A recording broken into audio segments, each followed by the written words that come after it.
And welcome to another edition of the Wake Up Late with Dougie Show. I'm your host, Dougie Almeida, coming to you live from Simpsonville, South Carolina, where I'm blending in. Great show today. Special guest today, Mike Favorman and Joe Fernandez will be joining us today to discuss some topics. We're going to be talking about gun control and what it means and all kinds of shit. We're going to be talking about having haters. You know, they say if you're successful and you're doing well, you probably have some haters.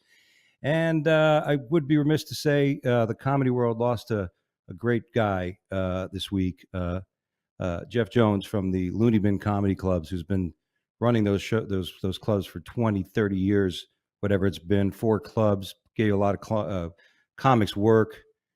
Great guy, always busting his ass, always smiling, and he's gone now. So we pray for his family and God's strength to him and his family. And like I said, comedy has lost one of the good ones, as they say. So Jeff Jones, we miss you, buddy. That being said, this show is about making everything funny, whatever possible. That's what comics do. You could take some of the world's tragedies, global tragedies, and make fun of it. And if you have a problem with that, you're probably a reason why the world sucks right now. Without further ado, let me bring up my guests, Mike Favorman and Joe Fernandez. Welcome to the show. Hey, Dougie. Nice to be here. What's up? What's up, Dougie? Welcome, guys. I didn't know Jeff Jones passed away, dude. Yeah, dude. I got it just this morning, on Monday morning. I saw a post, and I had just seen him when I was in Little Rock I think it was end of April, and he came into the show, and he's one of those guys. He's kind of like he's kind of like Risky Business, the guy Tom Cruise. Every time I seen the guy, he looks the same to me. Fucking Jeff. He always had that hair. He's always in shape, and he's always fucking working. When you stayed at the condo or the house, you'd be there fixing shit, the gutters, and putting up a fucking fence or building a wall. I mean, I shouldn't say that, building a wall. I don't want to make this political, but you know what I mean? He was just always there. And there's so many comics that, the Looney Bin is one of those places where, they give touring comics, hardworking road comics work. You know what I mean? Yeah. They don't just get TikTokers and fucking people with 1 million views on YouTube to open their shows. They give work to the working comics. So great dude for that. Yeah, sorry to hear that. He actually was one of the good guys. He was young too. I don't remember him being like unhealthy or anything like that.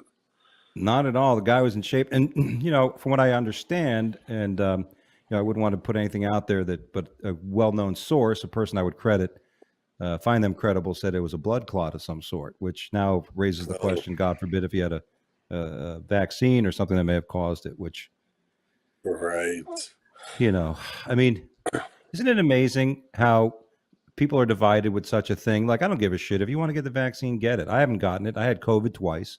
So, I mean, that's my reason for not getting it. I mean, I survived it twice. Why the fuck am I going to take a chance at this point? Right. You know what I mean? I mean, there's certain clubs that if you want to work, they make you get a card, or at least you have to get a card and post it. But you guys, have you guys been vaxxed?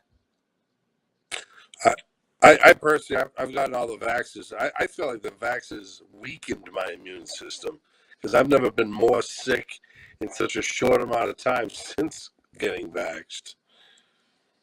Yeah. It's crazy, Joe. Yeah, I'm vaxxed. My wife's got a compromised immune from her treatments, so I just did it to kind of give a little extra protection and stuff. I would, if it wasn't for her, I probably wouldn't have got it, but you just got to do what you got to do. And the record should state that Joe had a full head of hair before the vaccination, and I don't know if I did. And I was a woman. There's no side effects. At least one thing didn't change. Come on. Yes. It's just unbelievable. So, but at any rate, again, without getting into that, because you could be, listen, I've been holding back from making political statements and stuff on social media, but, I mean, after a while, you got to be like, look, oh my God. I mean, how much worse do things got to get before somebody starts pointing a finger, and saying, what the fuck, I mean, it's just like in the previous administration, people are like, oh, you underplayed the pandemic. Okay, I get why you feel that way, but you know what? I mean, shit, we all were learning, and oh, that's fucked up. And now it's like, well, he fucked up Afghanistan. There's no baby formula. No one thought Omicron was going to be a fucking big deal. And, oh, inflation was transitory. What the fuck? And everybody's fucking up. It's like, oh, well, look, he's not Trump. Well, fuck. I mean, At this point, I'd rather have a traffic cone as our fucking president, and leading us through all this shit. So it's just it's like in comedy, right? If somebody, like, I learned the most I learned in comedy, like in sports or anything I ever trained at, was that it's good when people tell you when you're fucking up. It's good when you acknowledge and own up, right? Isn't that important? Yeah.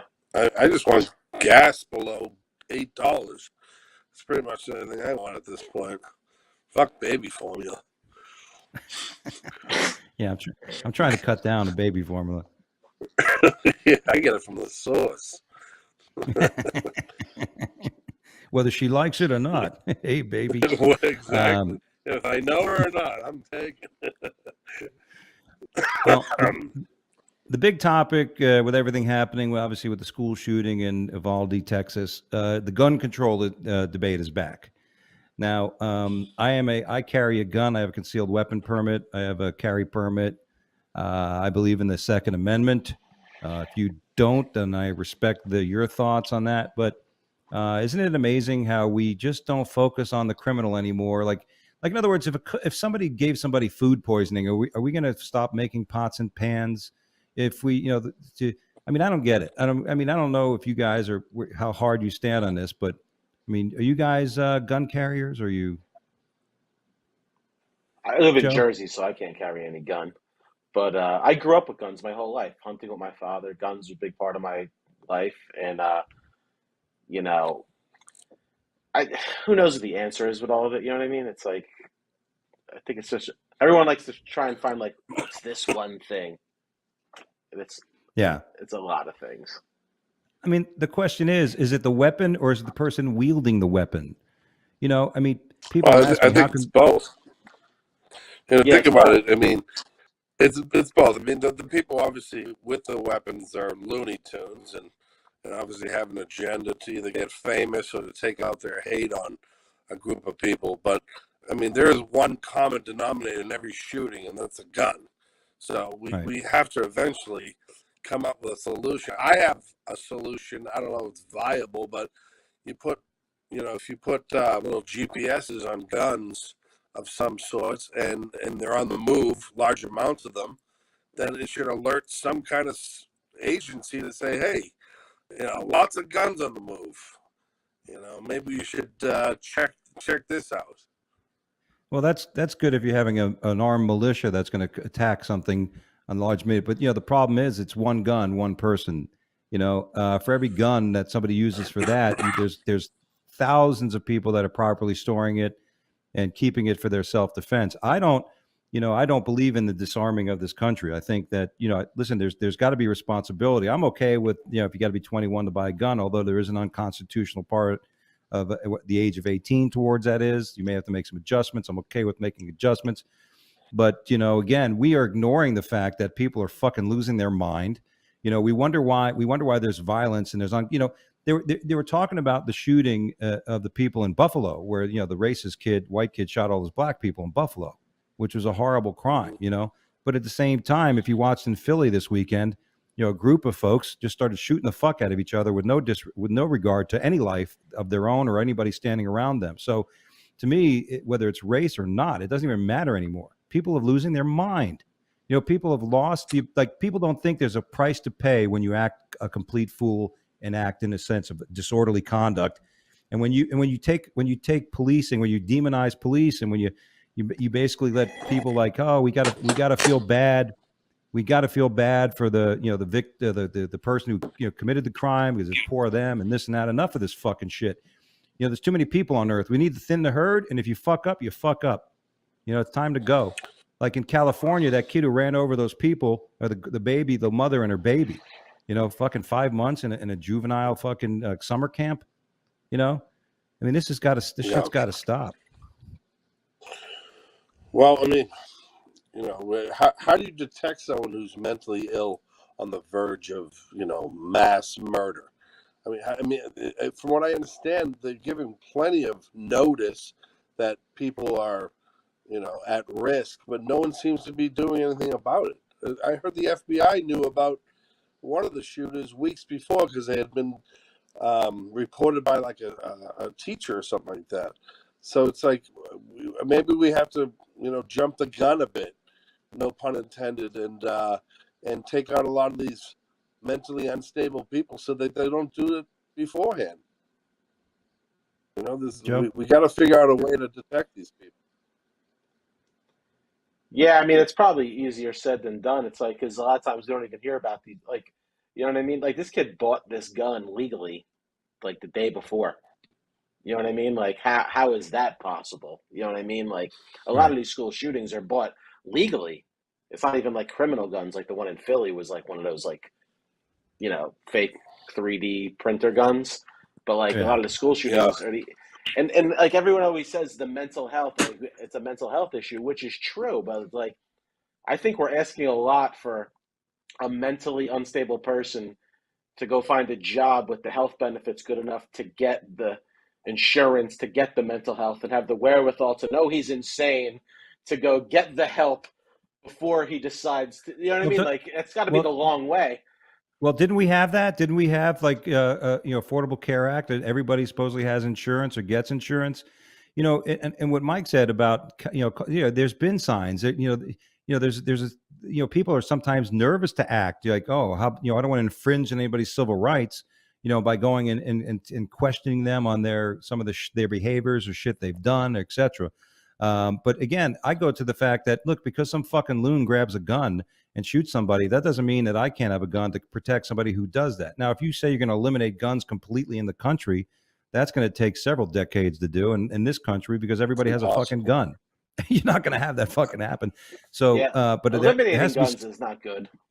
No, so no, you're never right. going to happen. It's got to make it harder for these people to get a gun. Yeah. Harder for them to get a gun. Like, I don't know what that entails. Yeah. Mike? I heard a lot of the frustrations in schools is due to sexual frustration with kids.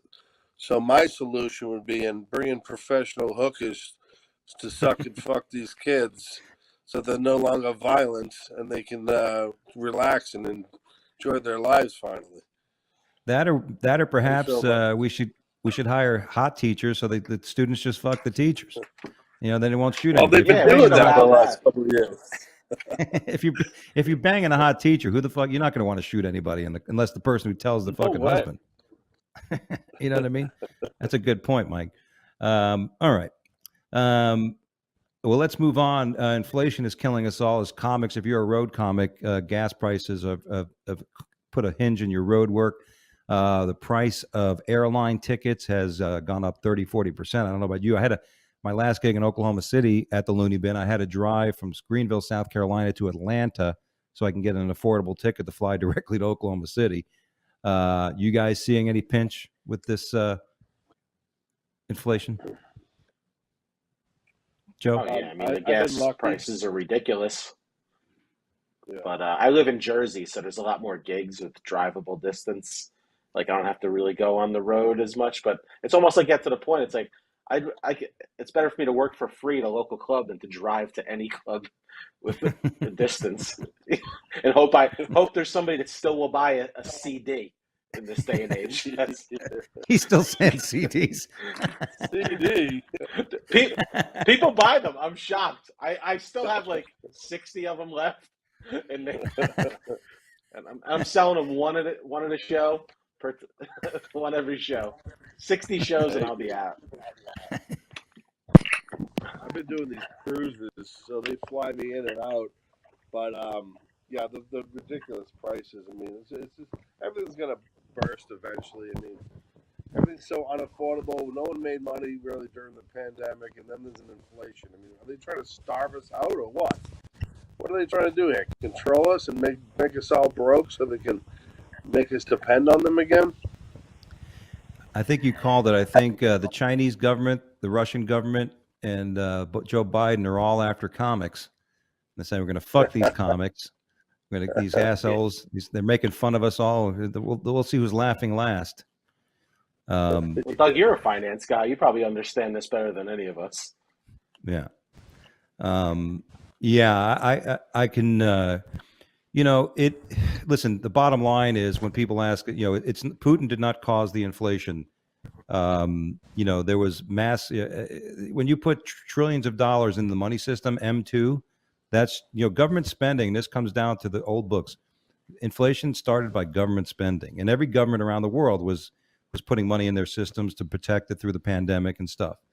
The problem I could tell you in our government is, even though we had the first, when everything happened, we had the initial aid from the pandemic, but then when the economy was coming back in the second tranche of they wanted 7 trillion or 5 trillion, but ended up being 1.6 trillion. But even then, the economy was coming back. People were going back to work. The pandemic wasn't like a big fundamental breakdown of the economy. It was just things got shut down and they got reopened. So people didn't go to work, and now people are learning to go back. But it's the hope that I think we've seen it peak on inflation. But now what happens? You hope the unemployment. You hope companies don't start going, "Fuck, I don't make enough money." So guess what? We got to lay off people. That starts a snowball effect and causing more economic issues. But we'll see. We got to worry about we're weeks away from China going into Taiwan.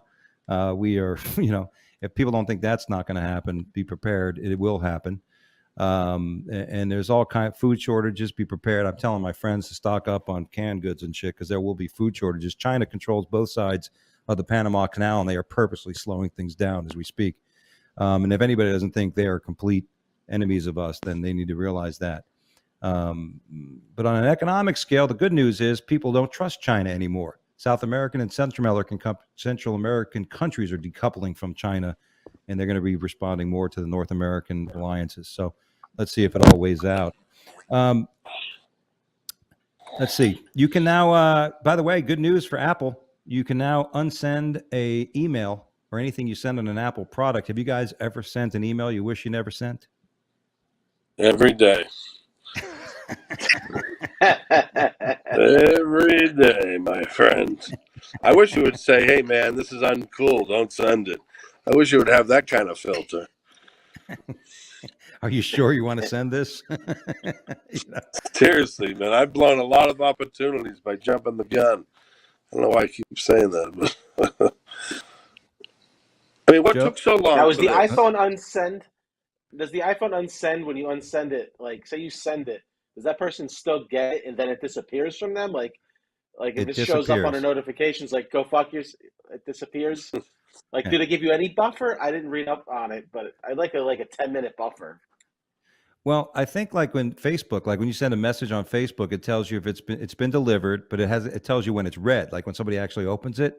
So if you can unsend it before it's read, then you're safe. You're just hoping that person isn't sitting there waiting for your stupid comment. I mean, and what took so long? This isn't like a heavy duty technology we're talking about. Yeah. I think technology. Okay, what do you do if you send something? Go ahead. No, Joe, go ahead. What do you do if you send something, delete it, right? Accidentally sent to your friend, and they go, they did see it, but then they act like they didn't. They go, "Hey, what did you send?" Now, do you lie, or do you tell the truth? I say always lie. Exactly.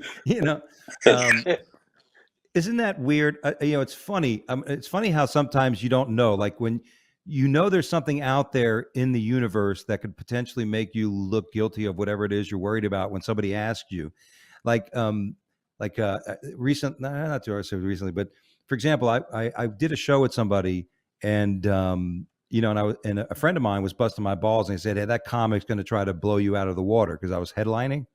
And so they said, this comic he's going to want to blow your doors off. He's coming after you. I said, who wouldn't? Whenever I feature, I'm coming out fucking balls blazing. I'm coming to rip. I don't give a fuck who's headlining. I'm going to do my job. You know what I mean? I'm not going to come out and soft shoe it. So I didn't give a shit. But then it was funny. The person mentioned it to the person, and then that person then said, "Oh, did so-and-so, who said it?" Because I talked to a couple comics and they made comments about you. And I just said, "Fuck, I just found out that there's a couple asshole comics in Florida that are shit talking me, goddamn it, over this stupid," you know what I mean? It's amazing, but you're right. You don't know if they read it or not. And they're like, "Hey, did you send me something?" You're like, "Oh, I don't know if it was you or somebody else I was supposed to send it to." That should be part of the technology. They're like, hey man, they read it. You know. Yeah, that's got to be part of it because you got to know what happened to that. Yeah. Right. He Or prepared. you're just gonna be like, listen, let's. Or you're just gonna. I've sent a text to the person, a text about someone to the person that I was talking about, and then you just like, all right, I guess this is time for the uncomfortable, honest conversation we need to have. And then, like, let's put it out there. I tried not having this by talking shit behind your back, but now that I talk shit about you to you, let's go. Yeah. I was on the receiving end one time. I had a booker of a comedy club who was supposed to send it to one of their assistants, the notes from shows. It came to me, and it basically said, Dougie ran the light again. He ran the light again. So I messaged it back. I go, am I really running the light all the time, for God's sakes? I mean, what the fuck? And like, oh, that wasn't supposed to go who to said you. that? It wasn't me. I didn't write that shit. Yeah, that's funny. Oh God, that's funny. I like how it's again like this is another text. This is like the second time they sent this text, and the third time, Dougie did it again. This is a thread about you, Dougie. They have a thread. He needed the extra worst. time to follow that feed. Yeah, that guy was solid. Which brings me to the haters. You guys got haters? You have haters in your past? You have haters now? Not that I know of, but I'm sure they have to be there. Mike? I got some haters. I got about 5 or 6 years ago, something happened to me online where I said something to some lady in a private message, and it got reposted, and I had a bunch of millions of haters at that time. But soon afterwards, there was a group of subpar open micers that tried to come at me, and I laughed about it because I'm like, how can you try to attack someone who's been very successful for a long period of time, and you guys been doing this for 10 years, and you're still open micers? Yeah. So I basically just said to them, hey, until you've done anything I've done in comedy, I don't want to hear a word you say. And that pretty much that out pretty fast. That's a great point. A lot of times it is the newer comics that are out there boasting and commenting and shit. When I remember when I worked at the Looney Bin in one of the Looney Bins in 2020, when the pandemic in the summer, early, and I caught COVID for the first time in like May, June of 2020. So after I recovered from it, and I had 90 days of antibodies. I had 90 days of immunity. That's what my doctor said. So I booked some dates. Somebody, open mic comic, I call him an open mic wannabe, the greatest open mic comic on earth, contacted the club and said, hey, how can you have this guy perform and not quarantine him? So the club owner said, well, why don't you tell me your name and stuff if you're concerned and this and that. And the guy took it off the voicemail, but he tried to. The comic tried to fuck up my dates. Try to basically try to keep me from performing. Isn't that fucked up? And here's the funny thing: I know who this person. It's odd that another comic would want to take another comic's work like that. Yeah, but that's haters, and like you said, Mike, this was an open micer. This is a guy who's been doing comedy for 10 years and still performs at the same place and doing the same 15 minutes. I know who the person is. So the vengeance is coming. But I like to do things in a 10-year cycle. I usually strike back 10 years later when there's no real motive to be interpreted. So we'll figure out a way to pay that fucker back. Anything ever happen to you, Joe? I'm trying to think. There's one guy in comedy that I have no energy to put into people. I have no energy to put into people that aren't doing it. Yeah. You don't pay any attention to them. Joe? Yeah, I don't give any credence. There was a guy in Jersey. He's like the biggest shit talker. People tell me things he says, and I'm just like, I don't even want to hear what he says about me because he's just someone that's not successful, like you said. And that's the way he tries to, I guess, make himself feel better. But but even that guy, I don't like him because of the shit he said. But I've had club owners ask me about him, and I still won't fuck up his work. I'll be like, listen, we're not friends, but hey, you know what I mean? If you like him, I will never try and fuck up somebody's career. even if I Yeah. hate them. Yeah. You Good know. point. Right. Good point. Well, I I don't know. had I feel like bad juju. Like it'll come back to me if I put like yeah. voodoo hexes on people or try to like fuck with them. Voodoo hexes. Fucking Joe's sitting there with a fucking voodoo doll. Fucking asshole open Yeah, micer. Right in the ass. Right in the ass, open micer. Right in the yeah, ass. that's it. Cutting the mic cord. Oh, that's fucking great. Um, let's talk about. We mentioned this about jokes, and listen. I'm pretty vocal, and I learned not to be as much. I learned a lesson, and I've heard this. In entertainment, they say if you're in the business of entertainment, you should really never badmouth anybody. At times because it always comes back. I've had a few comics say, "Well, some people deserve it."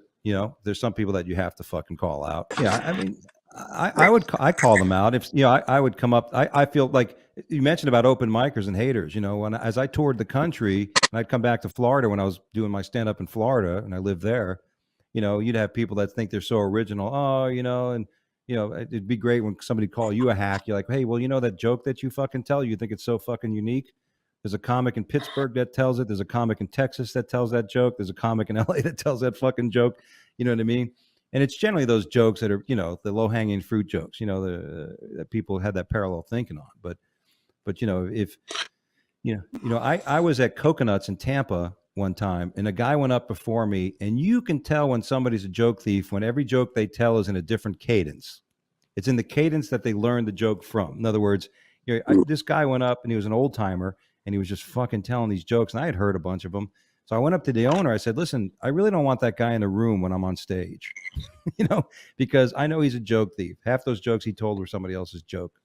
And the guy says, really? So the guy got upset. He goes, you don't want me in the room? I go, no, you're a fucking joke thief, dude. He's like, why do you say that? I go, because every joke you tell is in the cadence of the person you stole it from. You don't have the same fucking cadence. You're a different guy every fucking 5 seconds, 1, 2 or 3 minutes. So I thought that I called that out, but if not, I'd like to know if somebody tells me, hey, I've heard that joke before. I'm like, oh, really? Well, I know the normal culture of the joke. I didn't write it because I heard it on the guy saying it on YouTube. I wrote it because I was inspired by some sort of thing. But, generally when that happens, I'll be like, look, then I'm like, obviously I got to write a new joke. I want to write new. That's what I think the difference between comics and successful comics is the turnover of material, right? Don't you think, Joe? Oh yeah, I mean, for sure. But I like what you're saying with like doing the same joke as somebody. A lot of times that happens with comics. We all know who the joke thieves are. They're like blatant. Like you've seen, or it's like those guys that are you never see them work in any clubs anywhere. Yet whenever you do see them, they have like a whole bunch of brand new A material. You're like, where are you working this shit out? Nobody sees you. Like what this can't be. Like you're not that brilliant that you're coming from home to the stage and killing like that. Yeah. But turnover, yeah, I mean, some people turn over too fast. I think they got to slow it up a little bit. Mike, what do you think? I think hacks are so lazy they don't even change a single word of a joke. They don't even have the decency to switch up a couple words to try to mask it. And I think you need to call them out every time until they quit or until they run out of that town. Because that's basically what it is, dude. They'll just keep doing it, accumulate all these great jokes until somebody calls them out. And then you boot them out of your town. You go to another town to do the same shit, dude. And then eventually they just run out of towns. Yeah. Yeah, you never see them last. They usually get booted out pretty. Yeah. Yeah, exactly. A couple people come to mind when you tell me that they didn't last. They were like sparks in the middle of the night, and now they're down. Now they're collecting grocery carts outside Walmart. This comedy shit is hard. It's like, how difficult it is to come up with a brand new bit that kills, that's original, that's never had that angle or take before. It's like, that's the job. Yeah, exactly. What would you, without telling the joke, we'll start with Joe. What's a recent joke, the topic of the joke, or the idea of the joke? What's the most recent new joke that you got that's part of your act, and you say this is your new baby? I tell a story about my wife and I going to a drag show in Key West on vacation, and how basically how basically even at 47 years old, I have to fit in wherever I'm at, no matter what that entails. Okay. You're such a Still fucking insecure. hack, dude. I just heard a comic tell that same fucking joke. Did you? I knew it. I knew it. And You know what? it I had your saw an wife in it. Instagram reel and I got my pen out. And he was talking about your wife. Yeah. Unbelievable. He's hacked. What I go to a drag show with Joe Fernandez's wife from Tampa or fucking Key West. That's fucking funny. Dude, if somebody was on stage actually saying that in that way, I would die laughing. I would be like, this. I know this. To me, this is very creative. At least you're not taking my persona. You're just. It's original. It's original. It's your take on my joke. That's the way I tell my joke. That's fucking great. Can I open for you? That's what I'll say to him. Yeah. Can my wife open for you? Can my wife open for you? I'll sell you CDs after the show. Yeah. There you go. I think my new merch is VHS tapes. I'm gonna also sell the VCR for $50. My tape's free, but you got to buy the VCR for $50. See, Dougie, I don't think you understand the places I play, the towns I play. CDs are still big. Yeah. They're brand new, actually. They're brand new, so I don't know if you've seen my schedule over the past. You go to his neck of the woods in Jersey. People are walking around with fucking Walkmans, and cassette players. Just say I'm big on the But tricky they're trick waterproof and yellow. Exactly. You can swim with it. Yeah. Who doesn't like to swim and listen to music at the same time? Well, when I'm It's a good- drowning a victim, I like to listen to my songs. Yeah, when I'm drowning, I like to listen to Phil Collins. Fucking that one song Yeah. that's supposedly about drowning. Mike, what's a recent joke? What's your newest baby joke? Without telling the joke, but maybe the idea of it. Oh. Well, I mean, my jokes are quick. I talk about how I'm Jewish, but I only date German women who likes to swallow because it makes them happy every time they swallow. They're killing millions of Jews, and then I tag it with one girl came over so often I nicknamed her the Swallow Cost. So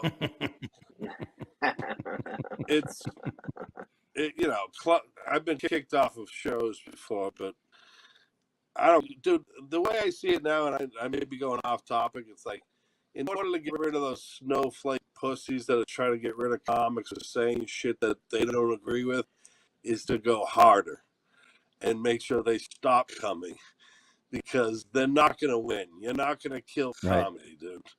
So go harder, and then eventually they'll fucking stop bitching and moaning or stop coming at least.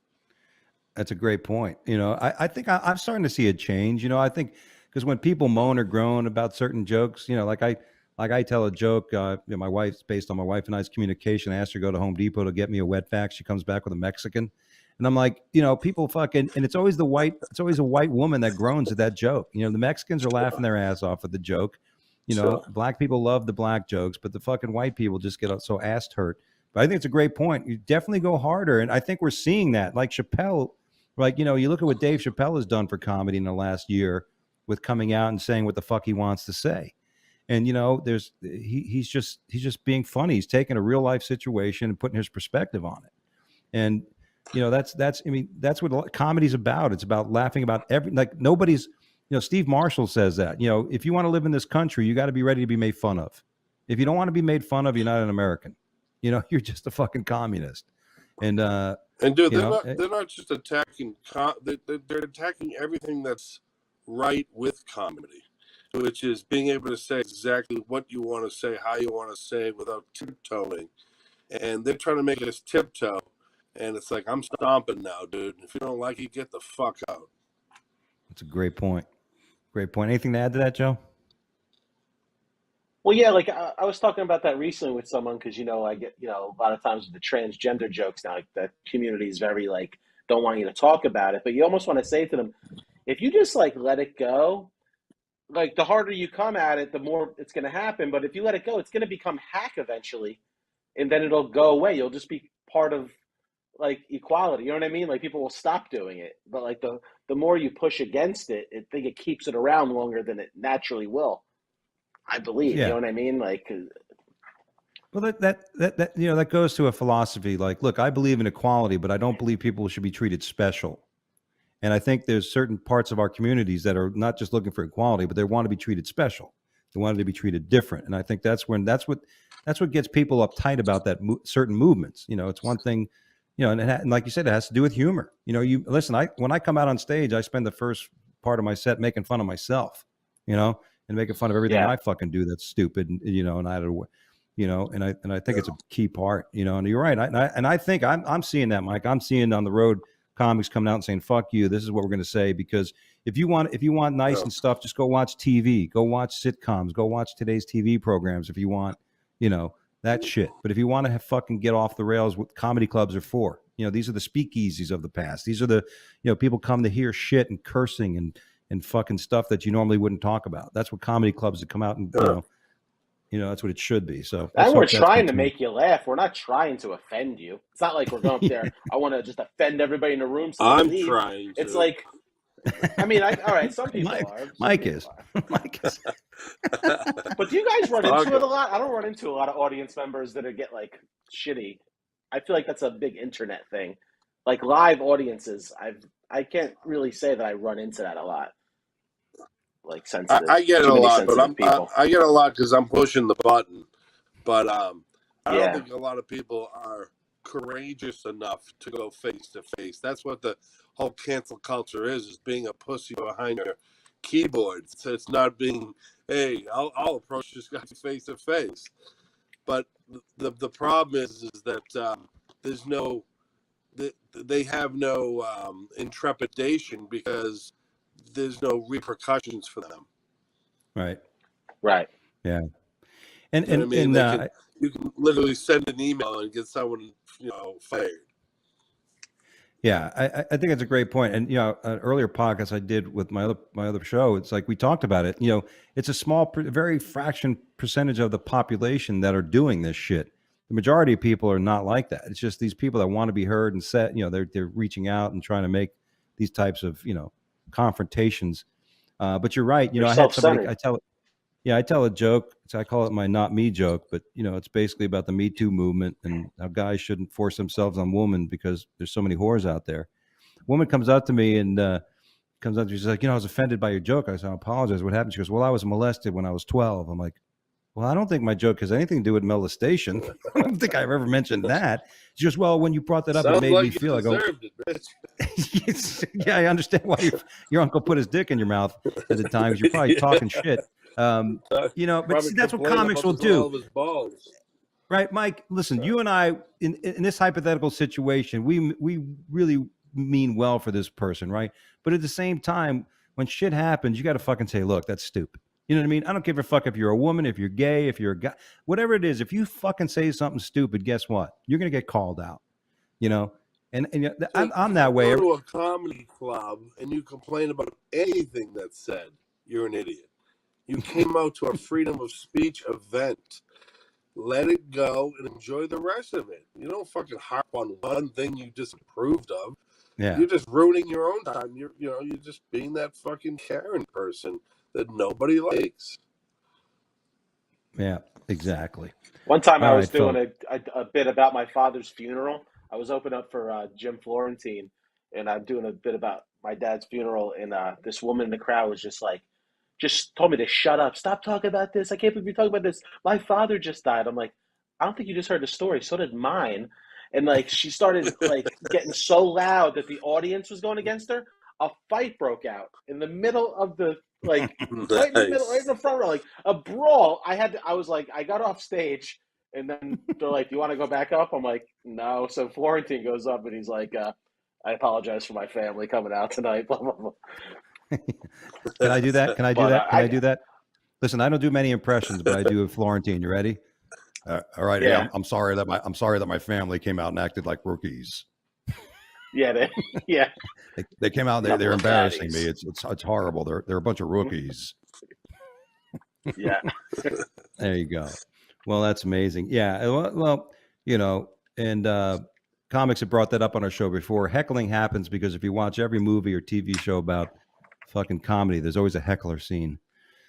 So, but like in lieu of things would happen with, I don't know about you guys, but I'm always ready on stage. If somebody wants to come up on stage, I think the three of us would probably fucking destroy somebody if they came on stage, but, I've been attacked on stage dozens of times. Really? And, I like it. I don't like I like it. I feel like this is awesome. You're gonna leave him with something to remember. Memorable. Mostly it's chicks, so I can handle it. He's like, I'm 40 minutes in. I haven't had one attack yet. This show sucks. When do you watch? This is bullshit. You watch videos of Mike. You are the worst crowd ever. You watch videos of Mike doing stand up. He's up. You watch videos of Mike doing stand up. He's up there going. Just wear a body armor. All right, fellas. Well, it's time for the news is a joke. This is where we talk about actual news stories and make fun of them, no matter how bad they are. Everybody. Our first story is a Florida man. Man dies searching for his frisbee disc in a Florida lake known for alligators. Hey, do you think I should go grab that fucking disc I just threw in there that's worth $1.50? I don't. 47-year-old man ignored signs going into the water to try to find his disc and was eaten by an alligator. I think it was worth it. For the alligator? Yeah. He must have been from out of town, right? There's no this Florida guy. This is a fucking Florida guy, dude. Really? Yeah. It was in Tampa Bay area. I wonder how he tasted. If he tasted like an idiot. Yeah. Maybe it was a suicide, death by alligator. Yeah. Yeah. The guy purposely throws his disc a little close to the water. He hates his wife. Found out his wife's cheating on him. And then the shitty police department's like, I found frisbees. That's what it had to be. Let's move on. Next case. Yeah, exactly. How many frisbees are at the bottom of that lake? Yeah. This reminds me. There was one time I was playing golf, and I used to play golf. I was pretty good actually, and I my 3-wood went into the fucking water. It was kind of drizzling in between holes, and I went to swing, and my fucking 3-wood went flying into this fucking middle of a canal. And I'm like, oh fuck! And I went back to my house and I got my pool thing, like the pool net. I'm thinking maybe I can try to reach it with the pool net. I put the pool net down and it was like this. I mean, it was literally like a drop, like the abyss. I said, fuck. So I ended up going in there and swimming. I had goggles and I'm trying to look around and I'm swimming. And all I see is kelp in front of me. And I'm going down. I'm like ready to see this fucking alligator come at me. I'm like, I got up right away and said, this is stupid. Not only catching hepatitis C in this fucking water, but getting eaten by an alligator to get a $200 fucking golf club. And I got the fuck out of there. Right. I like how you went back to get goggles. Like you were really like, I gotta go get my gear, man. That's a fucking Speedo, flippers and everything. Yeah, I got flippers, a fucking Speedo. I fucking put a bubble around my ass so I wouldn't sink. That's my lucky 3-wood. Swimming. That's my lucky 3-wood. I gotta go. Man loses leg over retrieving his 3-wood. Oh, I just want to see your friends. Like, where's Dougie going? And you coming back with Speedos on, with the fucking goggles, just marching across fucking green. Oh my god! I just remember I took my first step into the water. It was knee deep. The second step was chest deep, and it was cold as shit. And I said, "Oh fuck!" And then I started thinking, "Oh, this isn't good. I'll take a plunge down there and see if I can find it." I'm like, "I ain't gonna find this." And you go down there, all you see is kelp. There's all these, like, well, fucking ridiculous. You open your That's eyes. the day I quit golf. Yeah. Well, at any rate. Here's another Florida man story. Florida man and woman crash into FedEx truck during a sex act. This is right in Fort Lauderdale. The man was receiving roadhead, as we call it, and probably was ready to climax when he realized he almost delivered into the back of a FedEx truck. What was the movie with Robin Williams years ago where that happened? His girlfriend or somebody was cheating on him and bit the other guy's dick off by crashing it. As an old movie, but Robin Williams. Not RV, was it? Who's the guy who was in Third Rock from the Sun? He played the the mayor or the pastor in Dirty Dancing. That guy, I can't remember his name. Anyway, he's in the movie with Robin Williams. He's a transgender in that movie. But that was the scene where the guy, one last time, she's going to fuck around on her husband, and they're blowing it, and he comes running home and crashes into the car, and they bit his dick off. Yeah, I mean, who doesn't like? I mean, who doesn't like Roadhead? I mean, Roadhead is probably one of the. As a man, don't you think it's one of the top 10 things we can get? Roadhead. Yeah. It's nice, but I prefer to park. I just pull over for a little bit. You know what I mean? Why do we have to go while we're driving? You know what I mean? Like, nice little rest area. It's just nice little rest area. Hold on, my girl's gonna finally blow me. Now I gotta find a fucking rest area. Oh, I like it dangerous. I want to be going like over 90 in like traffic and shit. It just excites things, you know. Yeah, I'd like to be driving 90 miles an hour, getting roadhead as I put a tie around my neck and put it out my sunroof, and hook it to my fucking back bumper. Yeah, this is. I mean, if you're gonna get head, you're gonna make it dangerous, you know. The first time I did that is when I had a girl in middle school blow me with fucking. I remember the first time I got a blowjob by a chick who had braces. I thought that was dangerous. Yikes. Did you guys ever get? How young was she? Listen, what are you, fucking prosecutor? Goddammit. She was. I think I was 15, 14, something like that. First time I got head from a girl with braces. You ever have a woman perform oral on you that had braces? And was it as bad as they say? I don't think I have. I only dated snaggletooth women when I was younger. Just very they needed braces. Pre-braces. I wasn't getting the ones with the braces. Those were the high class broads in my neighborhood growing up. Had braces. They had money. Mike, you had to have gotten oral performed on you from a woman with braces. Well, after I was done banging her, she needed braces on her hips. Come on, gay. That would have been great if he was like, well, now that we speak of it, you just see her head come up.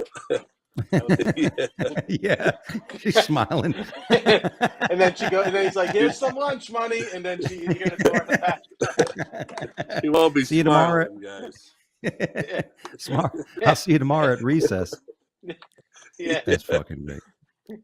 Oh, all right. Let's move on. A California woman found $36,000 of cash inside a cushion of a free couch that was given to her from Craigslist. I always tell the story when I worked at a bank in Hollywood, Florida. One of my clients passed, and the wife went out to the attic and went to clean the attic, and she found $260,000 in cash in a suitcase. So of course I said, so of course I told her, I said, hey, if you ever need help cleaning the house next time, let me know. But these people gave away the couch, and the woman brings the couch back. She's putting her head on the fucking pillow, like, oh, what the fuck is going on? This little son. And she pulls out $36,000 in cash. But the amazing part of the story is she returned it. Douche. Who the fuck keeps 36 grand in a couch? What do those people do? What's happening? Coke. It's a coke dealer. Yeah, people that had money with Bernie Madoff. That's who. They don't trust the system anymore. There's a lot of people that do that. They put money in. That's why a lot of times when old people die, people go in the house, they just tear the shit out of the mattresses and they just rip through everything. And they even go into the walls and they look into different places. I had a friend that did that. They used to go with these people that were hoarders, and they would pay to clean up the place, and they'd uncover all kinds of shit, coins, fucking, treasure troves of stuff that's worth billions, over a period of time. But I mean, and they gave her the reward $2,200. Now, the question is, would you give the money back if you found $36,000 in a pillow that you just got? No way. Not a chance. No way. You wouldn't feel guilty. No you way. Wouldn't feel like perhaps you're. I would immediately flip that couch to someone else and then fucking go buy a new couch. Dude, I'd go search for chicks with braces to get head from. Roadhead. Yeah. I got money to make this happen, damn it. Any of you braces want to come back to my house? I got a new couch. I just got a new couch. Yeah, I got a new couch with cash in it. So it could be yours. Let's go to my house, play my version of Monopoly, lady. And you can land Take on my her out of hotel my anytime. Geo. Yeah. That's fucking great. All right, our next story. Arrested Arizona penis man claims there are more penis men like him. Well, he looks like Chumley and Jesus put together. Now, if you didn't read the story, there's people going around putting spray painting penis man all over Arizona. You would think there's so many other things to worry about. But a man who's believed to be the infamous penis man, I always thought that was me. Graffiti artist who tagged dozens of spots in Arizona, who brought a heavy-handed justice to the news. He said, containing blah, blah, blah. They said, there's many of us. I'm not alone. Penis man is not a person. It's a movement. Oh, you're alone. Trust me. You may not be the only one, but you're alone. I think we met the next active shooter. Yeah, no shit. And we're not talking his penis. Right. See, Take this right. guy's gun card away. That's all I'm saying right now. After this, you should not have a fucking gun. Guns. But this is... Wait, hold on, Dougie. This guy. Yeah. Dougie, is he just spray painting the outline of his dick or some kind of like picture of himself that says dick man on it? Like, what is he doing? Let's see. They rated. He was booked this weekend. Let's see here. Does it say? Stories. Come on, Pon. Penis man graffiti artist. Yeah. The man named Dustin Schomer posted on Facebook. Put the Kennedy spirit of abandonment. It's a new Banksy, right? Yeah. Where he spray painted penis man, quote, penis man, on various buildings. So he didn't draw a picture of his penis. He basically wrote the words penis man. You know, his calling card. What's the problem there? All right. Yeah. Well, that guy's an idiot. Yeah. Well, there's probably a transgender person who's pissed that they can't actually say they could be called penis man. And how do you know it's man? It's vagina man. I mean, now that would be interesting. Yeah, vagina man would be good. I consider myself vagina man. All right. Next story. They're not all winners. They're not fucking all winners. Okay. Now I love this story because my wife is Asian. But here's a story: more Asian women are having sex with white men than with Asian men. And Mike, I'll ask you: why do you think more Asian women are having sex with white men and not Asian men? Well, first of all, I can confirm that that's not true because my wife is Asian. However, probably because I think Asian people look too much alike, where like men and women, they don't look too different other than the long hair. So I think they're looking for someone who looks different than them. Yeah, I believe that because my wife didn't want to date an Asian man. She was looking for different qualities, obviously. Yeah. Were you done with white women too? What's that? Were you done with white women too? You're like, I can tell you, I've never. This is old hat. I need new shit.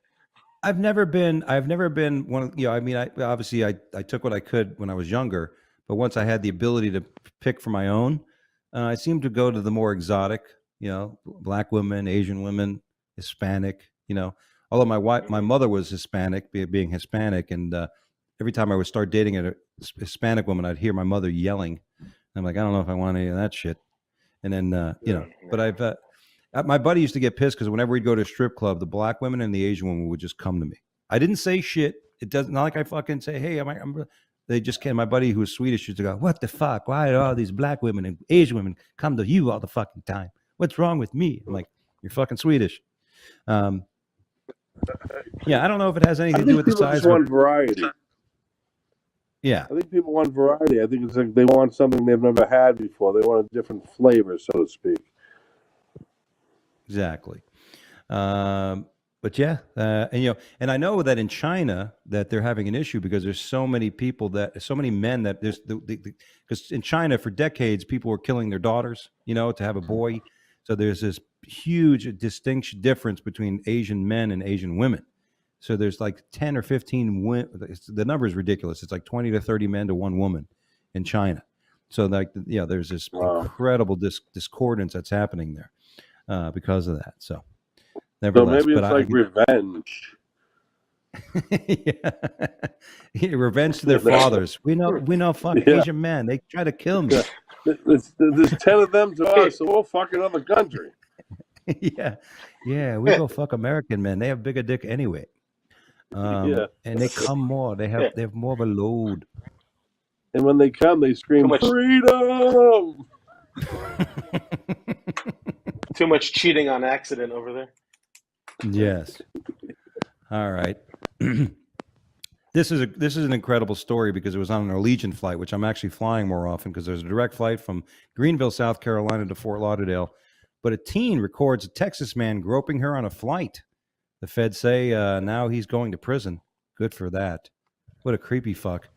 If you read the story, this young girl was getting groped from behind, and she started filming it, and then she would get up and go to the bathroom, and the guy was sitting by himself in the 3 seats, and every time she got up, he'd act like he was sleeping. That's a good move. Just sleep raped her.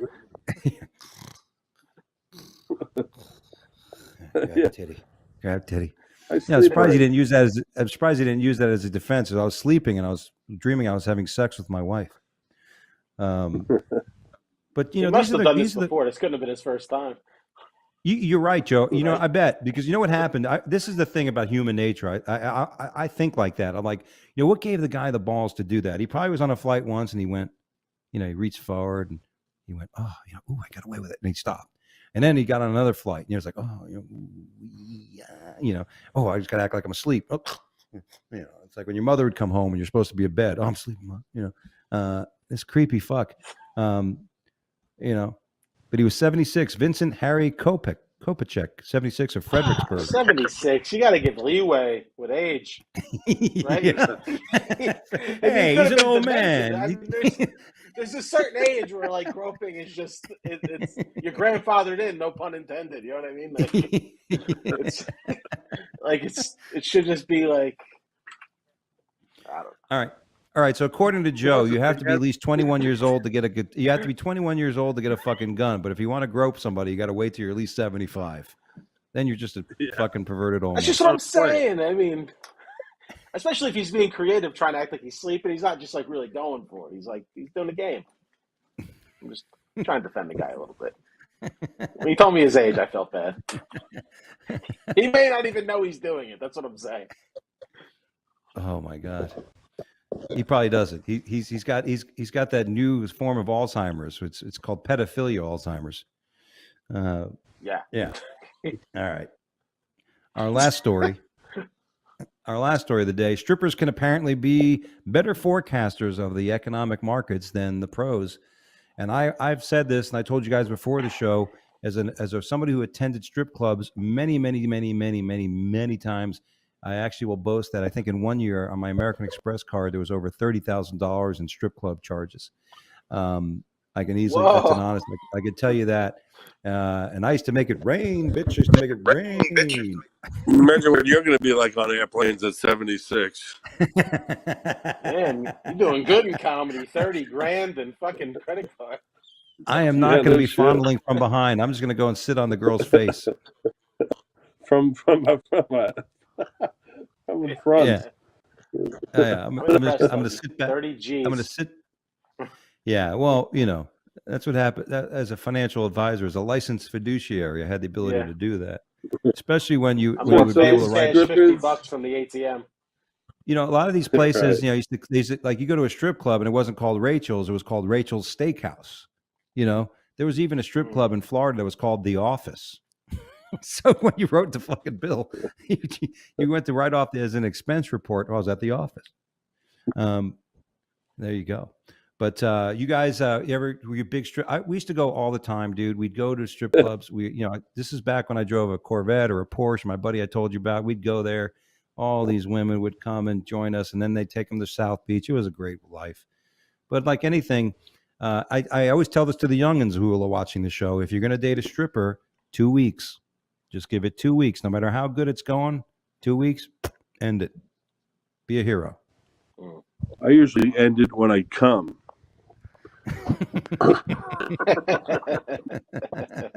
That's usually the time to check out. I think both This is the methods longest are very. relationship I ever had. Thanks, honey. 5 minutes. I thought we were soulmates for 3 minutes there. Listen, honey, this is the longest relationship I've ever had. It's 6.5 minutes. Yeah. Are you That's my fucking twin great. flame? My balls are burned. Yeah, well, either way, Mike, they're very definitive moments. 2 weeks or 6 minutes. At least there's a definitive moment, and you're calling it quits.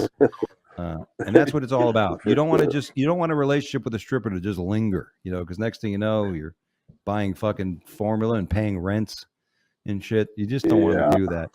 And it usually ends up with you waiting outside the club from 2 o'clock to 3 o'clock, asking the security, "Did everybody leave?" And that's not a good thing. She promised me she was going to be out here, and she's Sounds like fucking you've gone. had Sounds like you got a one-man show on your hands. Listen, you guys know if you want the treasure, you got to do what the fuck. If you want treasure, sometimes you got to dig empty holes. Oh God, pun intended. Much intended. Well, that's all we have time for here on the Wake Up Late with Dougie show. I want to thank my friends and comedic guests, Joe Fernandez and Mike Favorman, everybody. Joe, let's start with you. What do you got coming up and some things happen? I know you got a web series. I started watching a bit of it. It's very funny. Why don't you tell us about it? Yeah, I got a new web series out on my YouTube channel, youtube.com/Joe Fernandez, Fernandez with an S. It's called I Don't Know Joe. 7 episodes. Episodes are like between 5 and 8 minutes. It's just a fun little series. So please go check it out and, comment on it, like it, all that stuff. And that's great. Yeah. Great idea, by the way. Mike? Thank you. I am touring regularly. I'm in Chicago at the end of June, and I have a podcast called Come On Gay. And I'll have you guys on sometime, and go to my Instagram and check out my videos. I don't know. Who knows? I can't figure this part out, guys. The talent part's there. I don't know how to get people to follow me. So let's go from there. Well, there you go. Listen, that's what it's all about. That's what it's all about. Every time I perform now, I mention my Instagram. I started getting a habit of doing that. Please follow me at this. Yeah. It's all about followers, not TV credits anymore. And I usually pick up a dozen over the weekend, which that helps. At any rate, thanks for joining us, guys. And for everybody out there in our Wake Up Late with Dougie show world, we'd like you to please, when you get a chance, subscribe to our YouTube channel. We have a small amount of subscribers. We're hoping to grow that so we can come up with our own YouTube distinctive name. It's very funny. And if not, you don't want to commit to such a thing, go to our fan page on Facebook, where you're probably watching this right now, and be sure to like us and get that going. We like to put out clips. Sometime in the next few days, I'm going to put out some funny clips from here, and we have plenty. I imagine we're going to have to boast about the show, and we appreciate that. Subscribe. Aside from that, I'm going to be in Florida this weekend, headlining Madcaps Comedy Club in New Smyrna Beach. And then the week after, I'm going to be opening for Steve Trevino at the Jacksonville Comedy Zone Thursday, June 16th through the 18th. Great shows. I'm looking forward to that. Aside from that, folks, follow me at Dougie Dangerous. God bless everybody. And like we said, funny is funny. Lighten up. Have a thick skin. Realize not everybody on earth has to fucking see eye to eye with you. Learn how to be more tolerant and have a thicker skin and stop complaining, you fucks. Have a good day, and we'll see you next time right here at the same spot.